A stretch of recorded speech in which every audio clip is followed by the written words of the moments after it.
Welcome to a Black Man's Sketch. This is our Black History edition for 2022, where we bring great leaders to our beloved community. We also give thanks and gratitude to our ancestors that paved the way for our freedom. It is their fight that gives us hope to continue to challenge injustice, educate our children, and fight for the most marginalized members of society. We are here at Ujamaa today with coaches Darnell Baker, Andre Knight.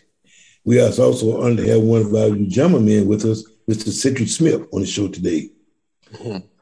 Family, let's start by sharing with our audience what Black History Month means to you in 2022. That's significant, gentlemen, where we have been through a roller coaster 2 years of dealing with deadly coronavirus, the murder of Brother George Floyd, the Derek Chauvin trial, increased crime in our communities, high suicide rate, and it goes on and on from there. I'd like to give each of you a moment to talk about what gives you hope at this time. And I'll start out with the first person on screen, Brother Andre. Thank you, Otis. What gives me hope? Well, first off, my faith gives me hope because with God, all things are possible. The trailblazers of my elders before me gives me hope. They have paved the way. They have made tremendous breakthroughs despite the evil opposition that was before them. So it's no way that I can have hope and know that the results for my people will rely on total restoration of us emotionally, financially, and so forth. That's what gives me hope. Thank you, brother. Darnell. Greetings. There's so many things that give me hope. We've had a really difficult circumstance, just our whole worldwide in the last 2 years. It's been chaotic. I was myself was losing hope, but it was real important for me to stay connected as Andre with my faith walk. God is the center of my all, and that's what I believe, who runs and controls the world. But I found hope in the fact that in this terrible last 2 years, no one can turn their face to what they've seen. So I have hope that the world has seen a lot of ugliness. A lot of ugliness has been hidden, buried away, and all that good stuff. But they can't hide what has been occurring in the last 2 years. So I find some hope in there. I find hope every day we come into work and see these young Black men that need our love, need our accountability, and need our support. And again, it's that time of year where it blows me away. Again, Dr. Lafayette, it was such an honor to be down south. It was such a memorable trip to me. I believe Alabama is sacred ground. And upon my return, I just really, the heaviness of the fact that we're still dealing with voting in 2022, that kind of begins to cloud my hope. But survival is in our DNA, and my faith is in God, and our hope is still be present in 2022. Thank you, Darnell. And it's a pleasure to invite to the table Cedric Smith, who has the distinction of being Ujama's 2021 Ujamaa Man of the Year. Thank you, Otis. It's an honor to be here with you fellas. I would say, first and foremost, as Andre did, my faith gives me hope, just knowing that God is in control and that no weapon formed against me or my community or my people can prosper, because everything that we have fought through and prevailed against, we always come out on the other side victorious. So my faith in God definitely keeps me rooted. My children give me hope. I once read a quote from Dr. King, and he said, "Only when it is dark enough can you see the stars." And I wrote that on my wall just because when I came home, at first it was really dark. I was released from prison in 2019, and it was rough at first. It was really dark, and I didn't have hope. The brothers at Ujamaa Place is actually a really ultimate source of hope for me, just for the simple fact of anything that I may lack or the things that I may need spiritually even or mentally, that those brothers are there to reinforce my grounding. And that gives me hope that the community hasn't given up on each other. Although we face a system that may have given up on us, I know that we still love each other. And that gives me a lot of hope. Thank you, Cedric. Thank you so much for that. And all the brothers that shared their message of hope. I think it's imperative that we do understand there is a hope that drives us in our faith and pulling together as a people. So it's very important that we have that. So I thank you for sharing it with our listening audience. But at this time, I'd like to introduce a very, very special guest, a brother that's been in the struggles for a very long time. His name is is actually synonymous with the work and growth of the civil rights movement. So it's a pleasure to have on our podcast today our special guest. Dr. Bernard Lafayette has led a life of service by putting his own life on hold to uphold the values of beliefs that all persons, all people are created equal. Dr. Lafayette was a student activist in Nashville, Tennessee, participated in the sit-in campaigns in the 1960s, and a long-time staff member of the Student Nonviolent Coordinating Committee, as we refer to as SNCC. Bernard Lafayette gained a reputation as a steadfast proponent of nonviolence before Dr. Martin Luther King offered him the position of program director of the Southern Christian Leadership Conference, and that was in 1967. Dr. Lafayette was born in Tampa, Florida. In 1958, he moved to Nashville to attend American Baptist Theological Seminary. As a freshman there, he began attending weekly meetings arranged by James Lawson.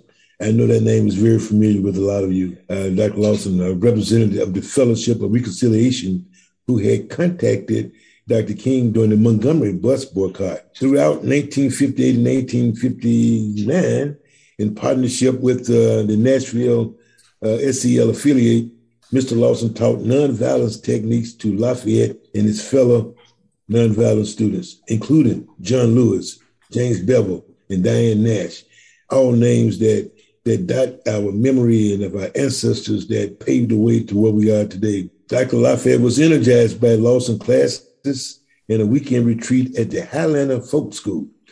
Dr. Lafayette and his friends began conducting sit-ins at segregated restaurants and businesses in 1959. And I'd like to just point out that these were not just spontaneous sit-ins and activities. This was well plotted, well thought out, a lot of meetings, a lot of prayer went to each of these events. When Ella Baker, under auspices of the SCLC, organized a conference of students on Easter weekend in 1960, Dr. Lafayette attended this conference and gave birth to SNCC. So without a lot of ado, we would honored to have Dr.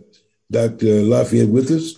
And if I just say that I have a very personal relationship with Dr. Lafayette, and I see that his wife, Kate, has joined us. We're so glad to see Kate. And for the listening audience, if I can just say that a lot of you know that I attended Gustavus Adolphus College. Bernard and Kate was on campus to bring not only that intergenerational experience, but also the leadership for the Black students there, and brought just a tremendous amount of education to all in that part of the state. And they were mentors, advisors, and it really did bridge the education gap that we had at Gustavus. So it's great to see both of you. And thank you, Kate, for joining us. This is just a pleasure. And I'm sure that you are filling in the gaps with Dr. Lafayette to leave out here.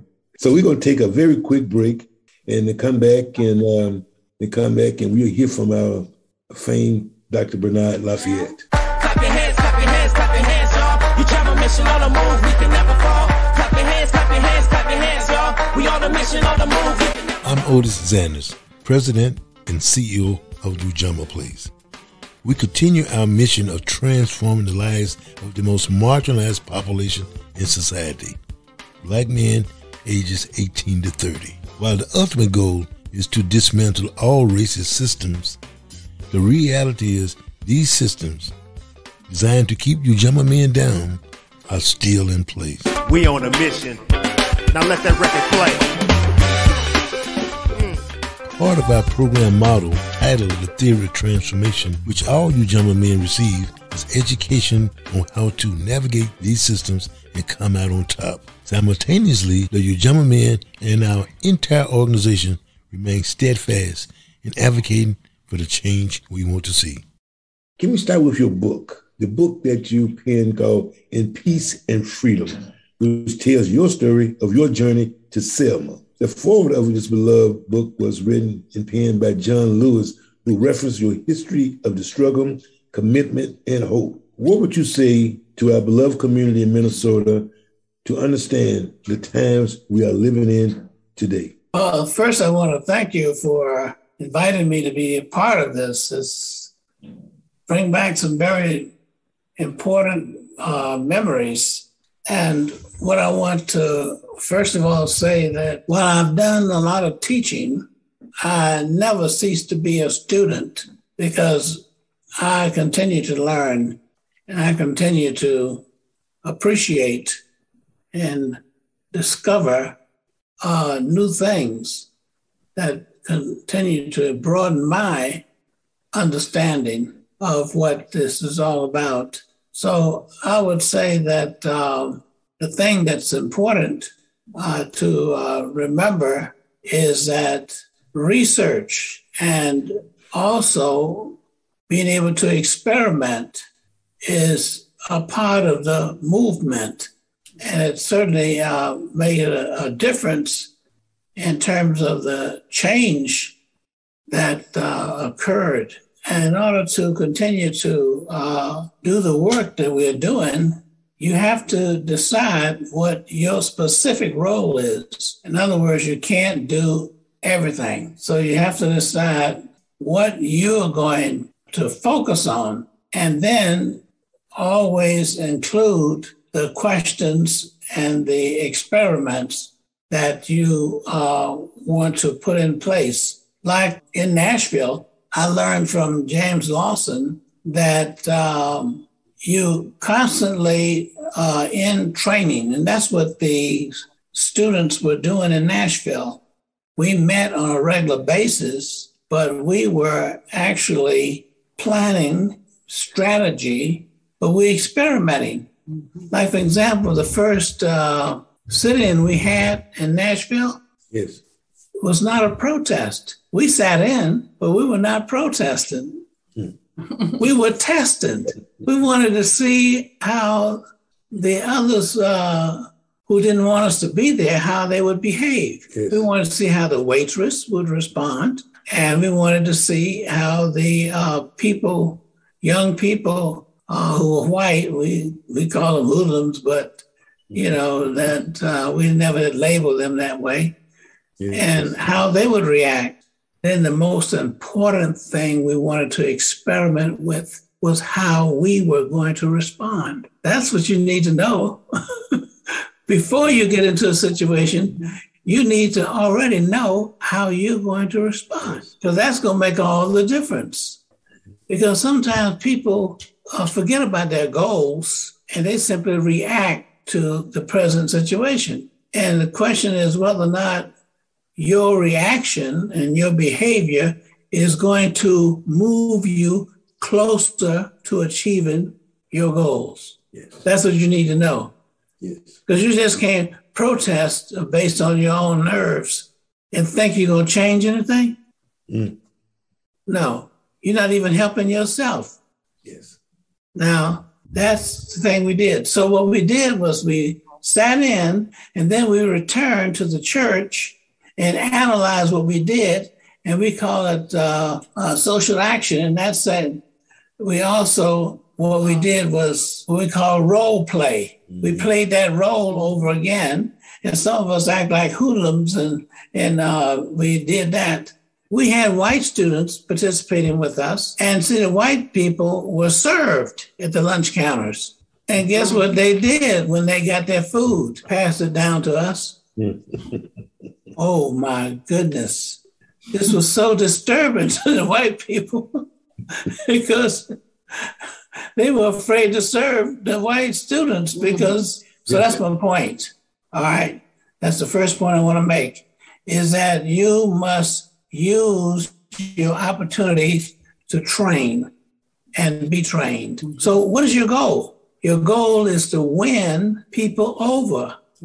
So how did we win people over? Is we behaved in such a way that they had a different attitude towards us. Yeah, because we act a certain way. And it wasn't what they were used to. Well, long story short, and then I'll move to the next one. Here's what happened in Nashville. They bombed our lawyer's home, Luby. And guess what? Our lawyer was on the city council. Here, they bombed an official's home. Okay? So we had a march, a protest march, but we made sure it was silent. And you'll see a photo, you know, museums and stuff with Diane Nash and, you know, myself and C.T. Vivian leading the march. And that was a silent march. No singing, no shouting, nothing. We didn't even have signs. We had a quiet march to the courthouse. okay, in City Hall, in the same area. And we brought the mayor there. Now, he wouldn't have come if there had been a mob, but he actually came and met with us because we had a quiet, okay, and we asked for a meeting with him, and he came out and met with us. Now, that's the other thing I want to make, this point.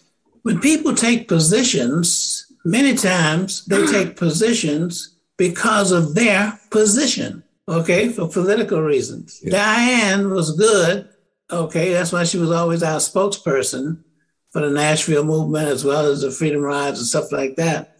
She was an English major, and she also was a person who knew how to get to the soul of people. So you're not just trying to get the mind changed, you're trying to get them to commit their souls as individuals. So she asked him a question, you, Mayor, okay, and, as a person, okay, what is your feeling, in a sense, about desegregation? And he said, yes, as a person. You see, so people take positions because of their position, and then they take positions if you can get them to give their personal feelings. And that's what the mayor did.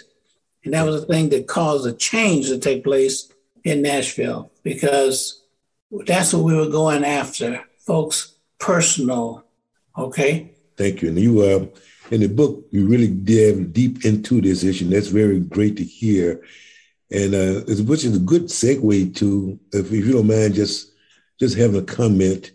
I think the thing you shared gave a great insight to what you were thinking against all odds, to shape the movement, to get support, to bring attention to the transgression that was taking place. But if you may, how do you compare what's taking place in our right for equality and justice with the civil rights movement of the 60s? Are there any distinct differences that you see, any lessons learned from the past that we should be implementing today? Yes. One of the things that I really appreciate is the fact that men are very smart, okay? And the reason they're smart is because they look to women to give leadership. That's smart. Yes. Okay? Because women are able to. Yes. Okay. Women, well, from a physiological point of view, they have more nodules on their brain. So they're dealing with complicated things.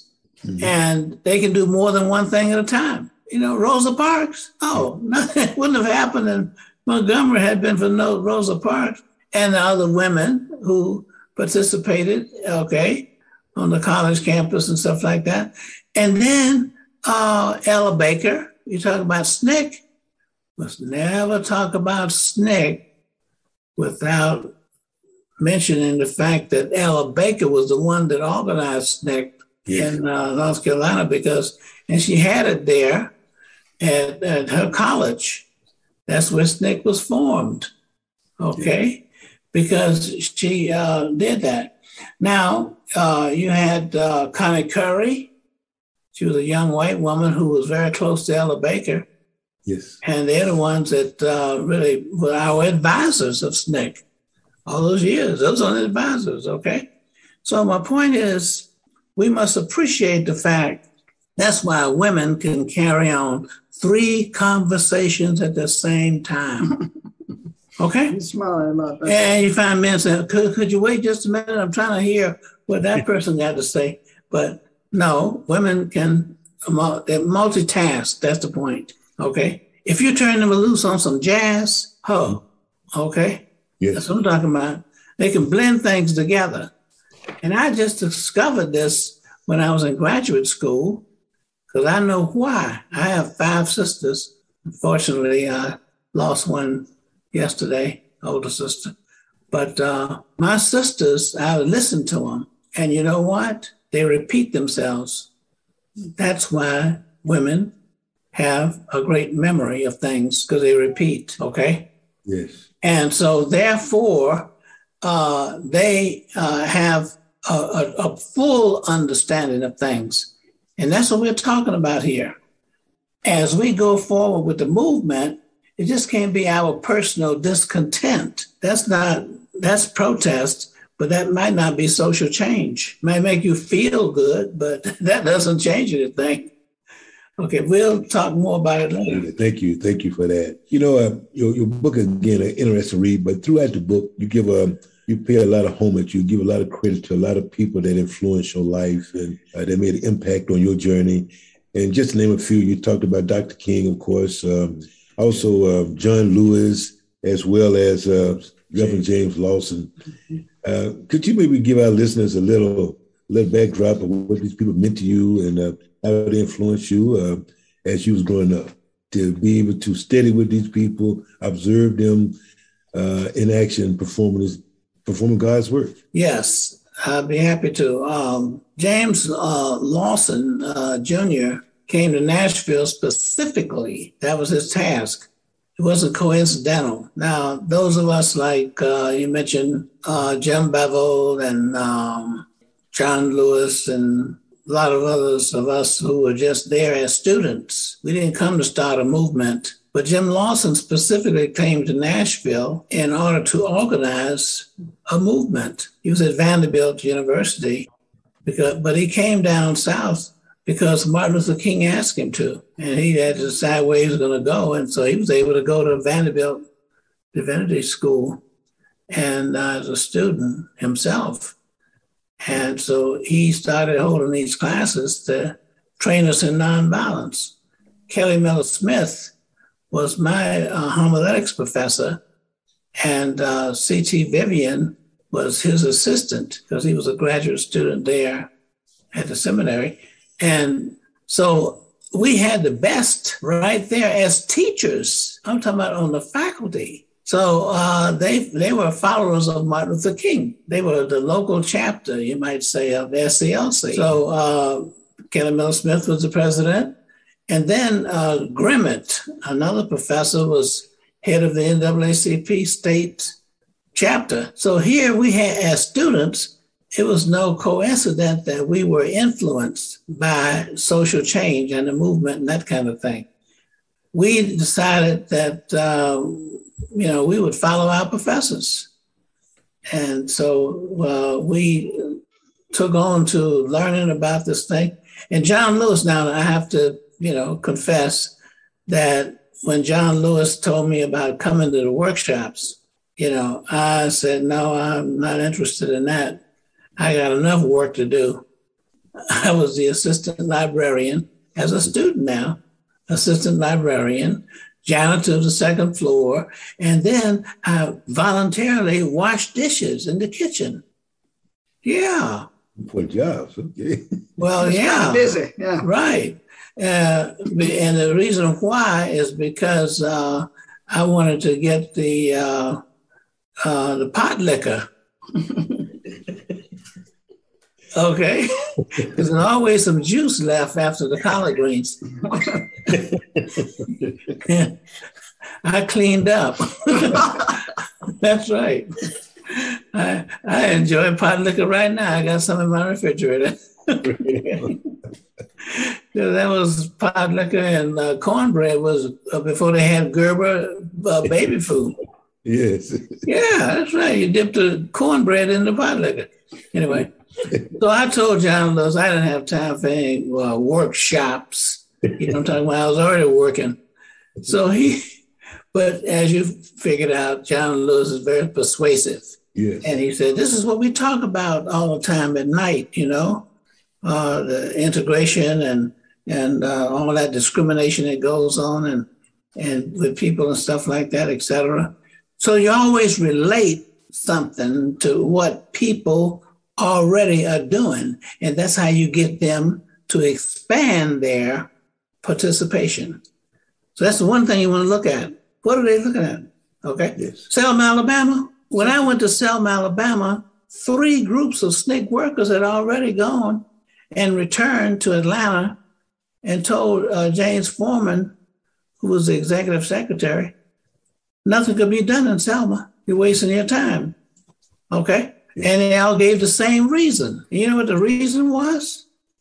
In my book? black folks were too scared and white folks were too mean. These were freedom riders and stick people and all that. They had a lot of experience. And they came back, and there were teams of about 5, 2 different teams. Can't accomplish anything there. How are you going to accomplish anything with scared black folks? Yes. Okay. So when I went into Selma, Alabama, I went in doing research. The first research I did was in Atlanta. I was trying to find out where could I study mean white folk. And I did the best I could. And then I went on and I came to Tuskegee, Alabama. And guess what? In the library, they had a publication, a monthly publication of the White Citizen Council. Ralph Ginsburg, he was a great writer. In fact, he's the one that wrote the book, 100 Years of Lynching. He and I were in the library at the same time in Tuskegee. I didn't know him, until I met him there. Okay. And we used to come at 6:30 in the morning because we worked all day and all night. We stopped for lunch, but hey, he would find material I wanted because I needed to know about mean white folks. I already knew about scared black folks, but I needed to learn. So the whole involvement in the Selma movement for me was research. Yes.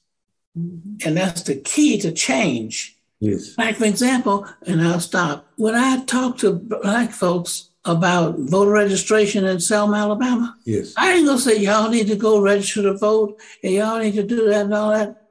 The key thing, if I said nothing else today, is finding out what is it that people want and people need and relating that to voter registration. So what happened is I would say, well, what do you think is the biggest problem here in Selma, Alabama?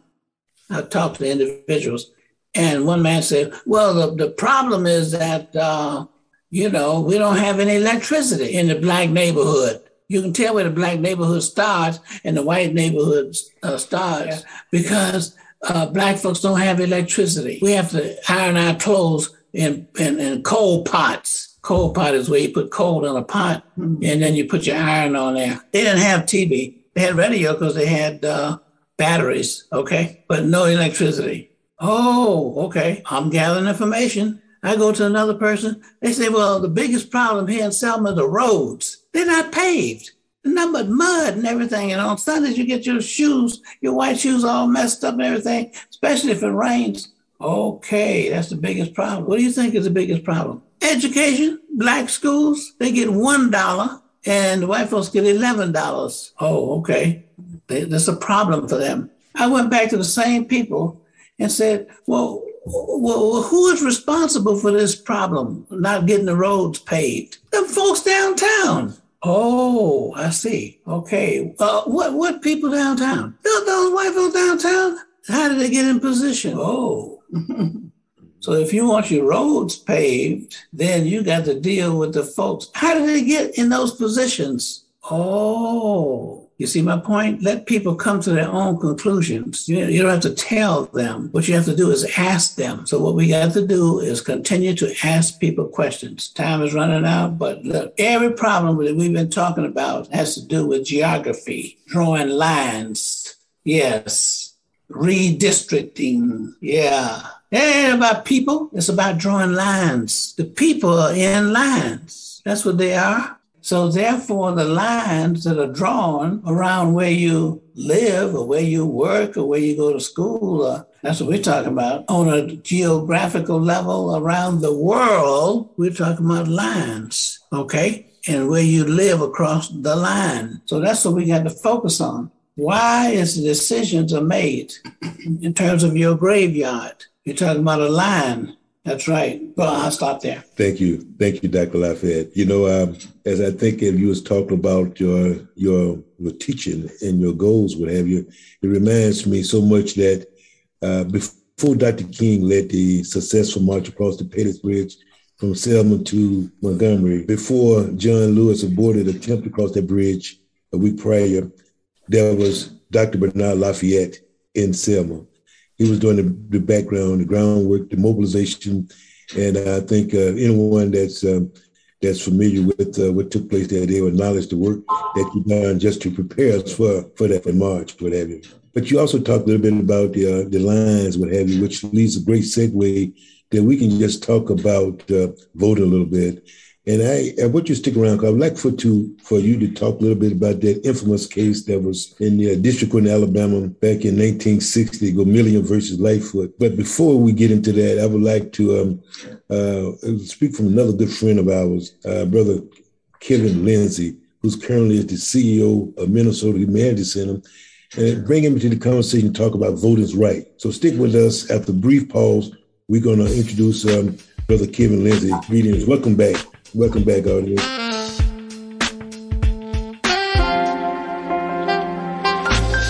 The beloved community is invited to commemorate Black history and culture with an art, music, and literature exhibition featuring 4 powerful events during Black History Month. Go to UjamaaPlace.org to find the program schedule and to register to win an autographed copy of Dr. Bernard Lafayette's book, In Peace and Freedom. See contest rules for details. Commemorate Black History and Culture is presented by St. Paul Public Library, Ujamaa Place, Minnesota Humanities Center, and Public Arts St. Paul in partnership with the City of St. Paul, Minnesota Arts Council, Young Rembrandts, and OMG Media.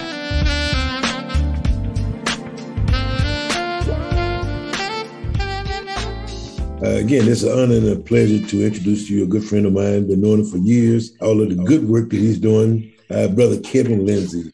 As I mentioned, that he's currently the CEO of the Minnesota Human Rights Center, but he also served as a former commissioner of the Minnesota Department of Human Rights from 2011 and 2019. And that's when I got a chance to work very closely with his brother, the great work he was doing to move the agenda forward. Mr. Lindsey led that department to prominence as a positive change agent across Minnesota and nationally, defeating photo ID, Minnesota Constitutional Amendment, issuing passage of the ban the box law, overseeing the nation's largest statewide school suspension settlement, and transforming how people think about diversity and inclusion. Mr. Lindsey, in his current role as the CEO of the Minnesota Humanities, Kevin seeks to create a just society that's curious, connected, and compassionate by working to create equity within schools, developing humanities programs, and when funding is made available, the Minnesota Humanities also provide grants to community of cultural organizations here. Kevin received his degrees, Master of Political Science and Political Science from the University of Iowa, and we will not hold that against him. Where as a student, he served as editor-in-chief of the Iowa Law Review. He was honored by his alma mater with the 2017 Iowa Law Review of Distinguished Alumni Award. So without further ado, please bring to the podcast Brother Kevin Lindsey. Otis, thank you so much for that warm introduction. And I appreciate so many lessons which Dr. Lafayette, and appreciate also the opportunity to meet with his wife today. That's just a cherry on top, special that she showed up. So I'm just really grateful and thankful to be part of the conversation. Take you back to 1960, sir, when the lawsuit was filed in federal district court in Alabama, the Gomillion versus Lightfoot, in an argument that changed the boundaries of the city of Tuskegee disenfranchised Black voters. The ruling showed the state had violated the 15th Amendment when it constructed the boundary lines between electoral districts and the purpose of denying equal representation of African Americans. There's a small synopsis of that case. Dr. Lafayette, you live in Tuskegee today with your beautiful wife, Kate, who was born and raised in Tuskegee. Tell us about that case and its relevance to voting rights today. One of the things I want to say when you look at this woman I'm married to, you're looking at history. Her father was Booker T. Washington's office boy. A long time ago. Okay.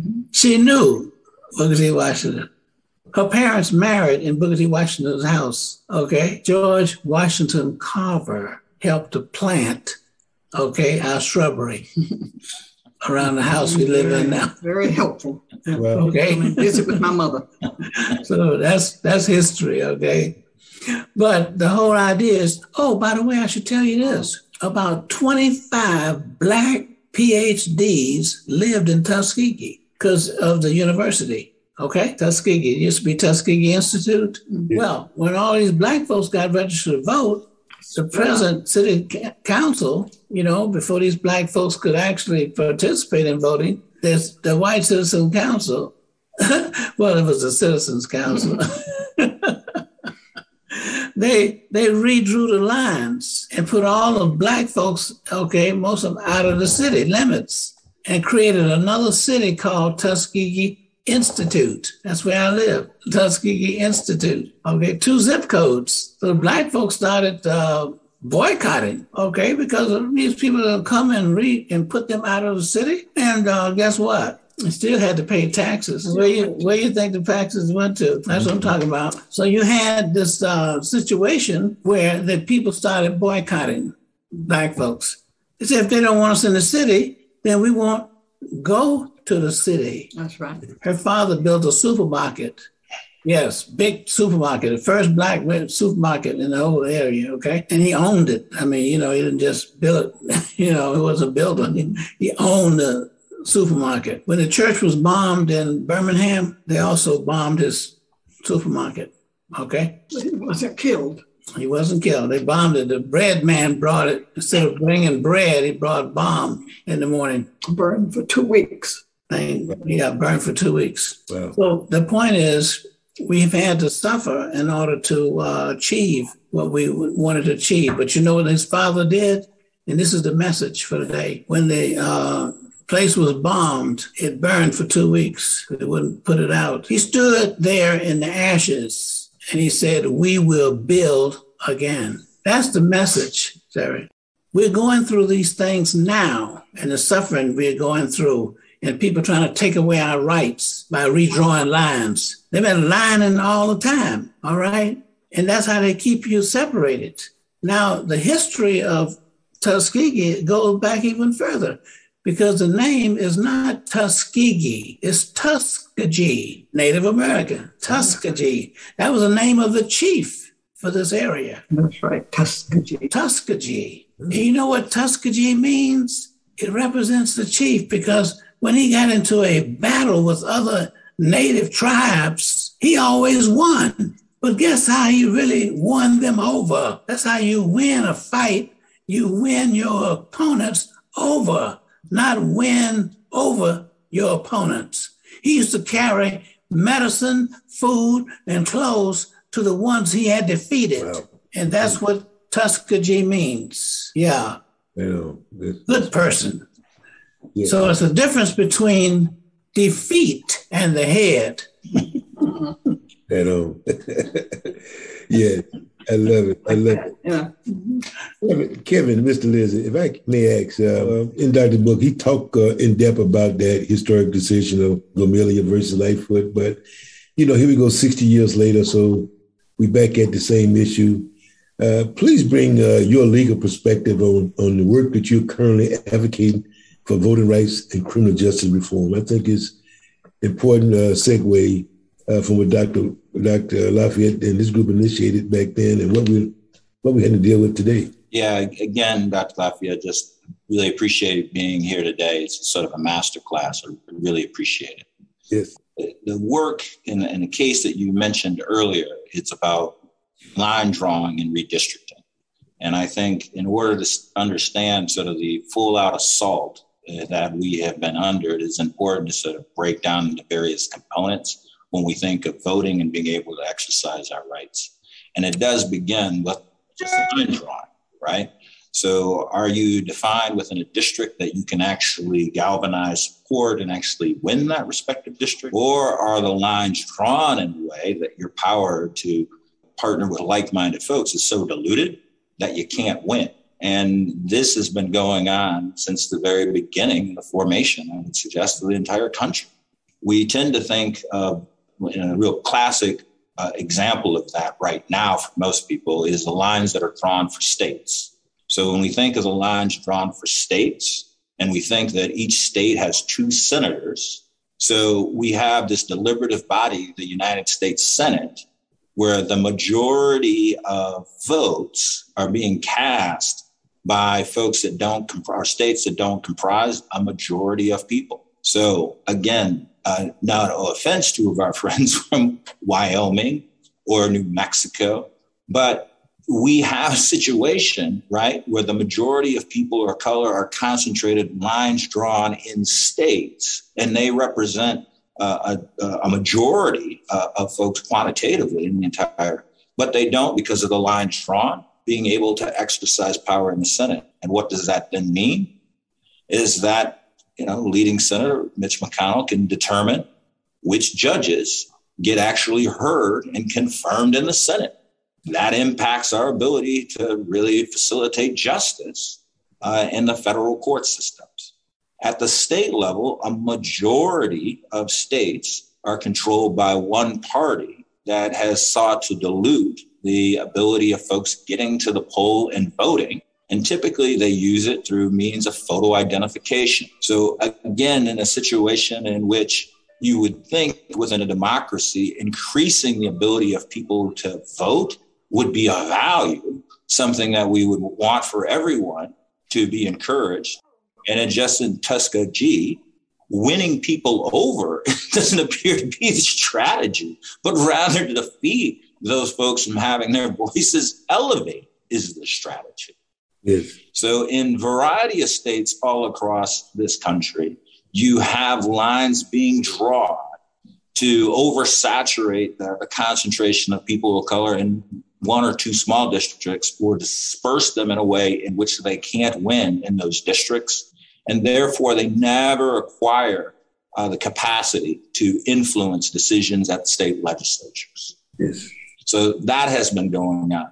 I would be remiss not to talk about the action that happened as relates to the Voting Rights Act. So the tremendous work that was done by Dr. Lafayette, John Lewis, and countless others like Diane Nash and others to ensure that we have a Voting Rights Act. We've had a court over the last 15 years roll back and basically eviscerate the Voting Rights Act. And again, for your listeners here, the Voting Rights Act basically did two things. It basically said, from a historical basis, we have areas within our country that have historically and intentionally denied African Americans the right to vote. And because those areas have done so, before they pass any legislation or any rules which might limit the voting access for African Americans, they had to get pre-clearance. They had to get permission from the federal government before they could enact things. So we have a case called Shelby County versus Holder, when Chief Justice Roberts had just got onto the court. And basically what the decision says is, that happened a long time. There's no way that states would continue to act in that way.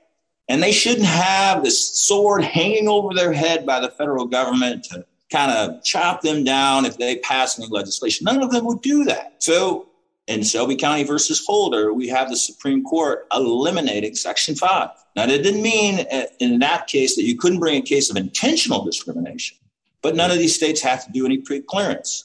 And what did we find out? States rushed to pass legislation limiting the ability of people to get to the polls. Yes. Yeah. I mean, it's just undeniable. If you want to go to the Brennan Center or to other places, we can direct you in that space. You can just see states enacting such legislation. Then about 6-7 months ago, in a case called Brnovich, the court took a look at the piece of legislation within the Voting Rights Act, and where we have disparate and intentional discrimination.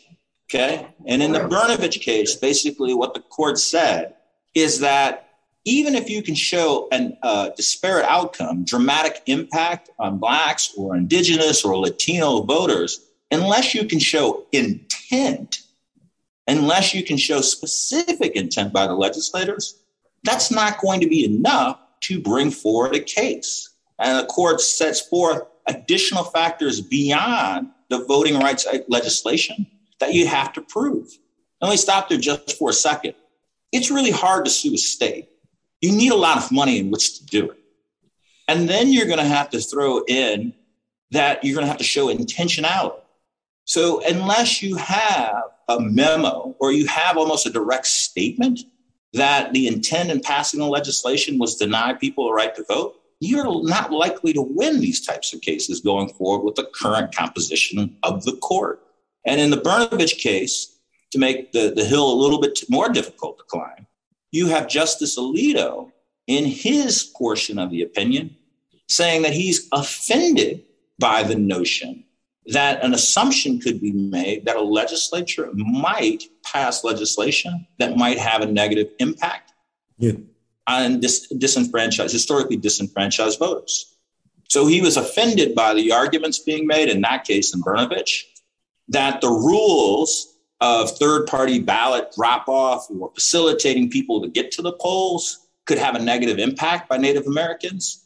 He was like, no, I don't accept that as a proposition from a historical basis that legislators would do that. Now, again, I think a fair reading of our history, right, is that historically disenfranchised communities don't always have proper access to ballot boxes on ballot day, on voting day. Yes. There seems to be long lines. There seems to be a need to assist those individuals to be able to exercise their right to vote. Yes. But here you have the court saying they're not going to accept that history. And they're going to say it's as if it's a complete new day. I mean, common parlance, we elected Barack. Everything's okay. Why are you hanging back to this history? So, and in the state, and I'll just close here, just in the state of Minnesota, we attempted to work with the legislature, redraw lines to more adequately allow all communities of color to be able to have the ability to exercise their vote in a meaningful way to elect people at the state level. Legislature was not able to do that. It ultimately got kicked to a special panel of judges. And where we are now, that panel of judges will issue new redistricting lines on the 15th of February or shortly thereafter. The 15th is the first day that they would come up to the deadline, but they would have some additional time, like 30 days, in which to get that done. And just as Dr. Lafayette had said, there was a couple of districts. It's really hard to see how that line wasn't drafted with some political mischief in mind. And hopefully the court will address that. Kevin, if you don't mind, keep the mic for a moment. And as you see on this call, I have a Ujamaa man and a couple of my staff on this call. You know, it was such a call for action of the request. And we have seen throughout how this thing has been carved off, shaved down. But any action assignments that you can give us that we can advocate for voting rights and criminal justice reform, anything that off the top, some couple of things that you can suggest that we can take back throughout our organization and the community we serve? One thing that I really appreciate Dr. Lafayette saying within his remarks is sort of making it plain for folks and seeing how they're impacted, kind of leading them in that way. So one of the issues that Ujamaa and your leadership has been working on is what is sometimes referred to as restore the vote. So in Minnesota, we have a lot of individuals because of one bad decision that they have made in the past that they're not able to exercise their right to vote. So how do we address that situation? And hearkening back to the words of Dr. Lafayette, there are individuals who are white, who don't identify as a person of color, who are impacted by that. And you would think that there would be common ground to be able to find a way to restore the vote for all individuals within this space. We got close, I think, within the Dayton administration about 6-7 years ago. I think now is a good time to come back, revisit that conversation, have a discussion all throughout the state on that respective issue. I think it's a challenge, but I'm really hearkened by his word about really making it plain concerning how people see themselves within a decision, not telling them, but just giving them information and allow them to reach the conclusion. And I think if we did that on this issue, I think we could make some progress. Thank you. Thanks, Kevin. Dr. Lafayette, anything come to your mind, some action steps that we can carry forward in terms of sharing with organization and our family about how we can advocate, bring attention to the woes of voting rights and any kind of criminal justice reform? You have any comments on that? Yes, I just want to share with you that as we go forward, it's important to use Martin Luther King's teachings and to help win people over. One of the things that happened to me when I was in Selma, Alabama, was a white man came up to me and said, "Are you the one that's helping Black folks register to vote?" And I didn't know him, of course, and he looked a little older. And, I was young during that period, remember? Okay. And I said yes, because it was true. I was helping Black folks, register to vote by encouraging other Black folks to recruit them, et cetera. And I took a special role. I trained people to train folks. And that's exactly what I do today. That's why a lot of folks don't know me. And that's fine, because I want them to know other folks. Guess what? If you ask Jesse Jackson, he'll say that I trained him. Mm-hmm. So, I don't mind. So, yes, I told this white man I do help Black folks get registered to vote. He said, I got a bunch of them that works for me on my farm. He was a tenant farmer. Yeah. And he said, he got tenants who are farmers. And he said, would you help them get registered to vote? I said, yes, of course. You got all these Black folks here working for you? Okay. Now, his motive was he had a son who was graduating from college and had planned to return to Selma, Alabama, and run for public office. And he knew that all those Black folks working for him would vote for him. But I would not deny these Black folks the right to vote. Right. Okay. I told him, yes, bring them on. We'll get them all registered to vote. Absolutely. And in those days, you had to sign. If you were going to register to vote, after you fill out your form, you had to have a voter, a person who was already a voter, to stand for you. That's right, to vouch for you. And he vouched for all of them. I think he had about 20-some who were working for him. Wow. My point is, he might vote for his son the first go round, but hey, he could vote. All these Black folks could vote for the president of the United States, and they could vote for the governor, and they could, because you only register one time, you see. Right. Okay. Yeah. But the point is, it's the right thing to do. So don't deny people based on the fact that they might have their own personal motive in mind. The question is, how will it help the larger group of people? Now, I got to quickly tell you this. Selma is unique. You know why? On the Freedom Rides? Yes. Coming down Highway 80, when we were coming from Birmingham, going on down to Montgomery, did you know we bypassed Selma? We didn't go by downtown Selma. They had a bus station. Mm-hmm. Okay. And you know why? They had a mob waiting for us at the bus station in Selma. Big group. Yeah. And the buses, Greyhound bus, bypassed them. Wow. Went on by, okay? Now, very quickly, the white folks in Selma were angrier with the other white folks in Alabama than they were Black folks in Selma, or Dallas County. You know why? Because they moved the capital of Alabama from Dallas County down to Montgomery. The capital of Alabama has not always been in Montgomery. It was in Dallas County, Cahaba. And they were angrier because I heard them. When I used to listen to them in the drugstore. They say that they stole our capital. I thought they were talking about money. Yeah.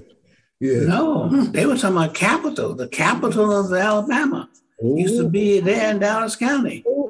And that's why they had buttons. The folks in Sheriff Clark and all of them, they had buttons said never. You might have done it in Montgomery. You might have done it in Birmingham. Yes, but not here. Okay, but not here. Not here. That's what they were after. They were after showing and proving. That's why they were so violent. But now my final remark is this.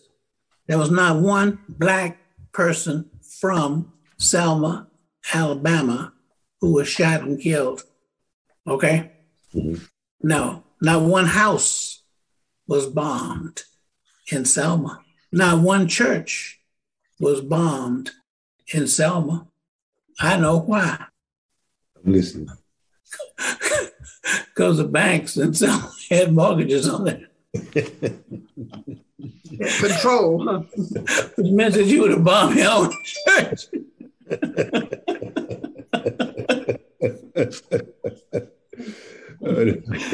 So get you a mortgage. No, I'm teasing. No. I was just teasing about that. But there's a reason why. And that's why my point is you must study deeply. Always never stop doing your research. That's true. And learning things. Yeah. Thank you, Dr. Lafayette. This is just riveting. As you can see, we can just have this discussion go on and on because it's so educational. It's so breathtaking to study where we've been.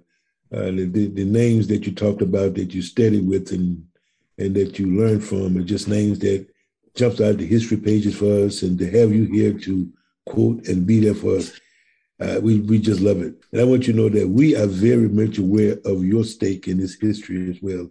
As much as you try to stay in the background, your name is front more. We are well aware of your work. And that's why I was so proud to, Mr. Ujamaa, to really promote your recent book, which is entitled In Peace and Freedom, that we're going to make available for our listening audience. That's going to be available at all of the St. Paul's public libraries here too, because they need to know this story. Kevin, my brother, thank you so much for joining us. The insight, the talk was going on. I think it's important that we use that information to educate our population about how this thing has methodically and painfully, intentionally been stripped away, and some of the legislation that's been passed. And the only way that we can have a united front is to use our constitutional right is to vote. And I promise you that we're going to answer that call to assist you in your work and to educate others and to be proponents of everybody exercising their right to vote, which is very dear to me. Very dear to me. I proudly wear my I vote sticker because I want everybody to feel that proud of it, that you're shaping our future by doing that. Gentlemen, and Kate, thank you for joining us. So great to see you. I just want to give you for letting me be here. Thank you. You're doing a great job. We appreciate that. Thank you so much. And I give you a hearty and thankful thank you from the Ujamaa family. Again, to Dr. Darnell Lafayette, the author of In Peace and Freedom, and Mr. Kevin Lindsey, who is the current CEO of MN Humanities Center. And keep up the fight, my brother. I want you to know that you have soldiers in this foxhole with you. We are there to help you spread this message that need to go by. So I want to thank you all. Thank you so much. Thank you, Mr. Lindsey. Thank you. Thank you. Very proud of what you're doing too. You're helping to fulfill nice to meet everybody. The dream. You're doing it. Dr. Lafayette, I can hear you all day. Yes. Same here. Yes. Okay. I mean, that whole time brought me back to being there in June. Because we could have sat on that grass for another 2 hours. Yeah. Okay. That's great. Yeah. Thank you, Brother Kevin. Thank you, Brother Kevin, for that knowledge. It was so wealth of knowledge informing me. I'm just on fire with it. I appreciate that. Yes. Thank you. You're very welcome. Great. Dr. Lafayette, when you said make it plain, I was thinking about when I was Commissioner of Human Rights, and I adjusted the workforce goals from 11% to 32% for people of color. Wow. And people were like, well, what does that actually mean? And I said, okay, well, the state probably in the next, and this was before we had built the Viking Stadium. Yeah. So I said, we're going to build this Viking Stadium. So that's about $4 billion, right, of construction. So do you want 11% or do you want to be competing for 32%, right? Yeah. Okay, now I understand why this is important. That's a good one. Yeah. If I could just jump in for a second, I just want to say thank you to Dr. Lafayette and his beautiful wife. Your insight is always groundbreaking for me. You're such an eloquent speaker, man. I want to be like you one day for sure.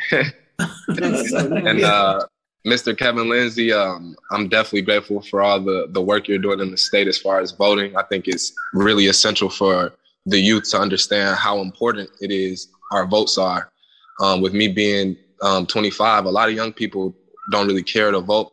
And I think that it's important that we stress that point and that we stress what we're up against, just understanding how to get over obstacles, studying and testing before we protest, for sure. So thank you guys. It's been an amazing time, and I appreciate all the words of wisdom. Thank you. Appreciate it. Thank you. And Cedric, I'd like to thank you for showing your son. I think if there's anything, it showed that we're doing this work for him. That's an option for him. So thank you for sharing it with your young child, and it gives us something that inspires us to work harder here. Yes, sir. Thank you, Otis. Again, thanks. And to our listening audience, we want to invite you to listen to a Black Man Sketch everywhere you listen to podcasts, and also at UjamaaPlace.org. We give love and thanks to our beloved community. We hope you will join us to commemorate Black History 2022. Again, thank you for joining us.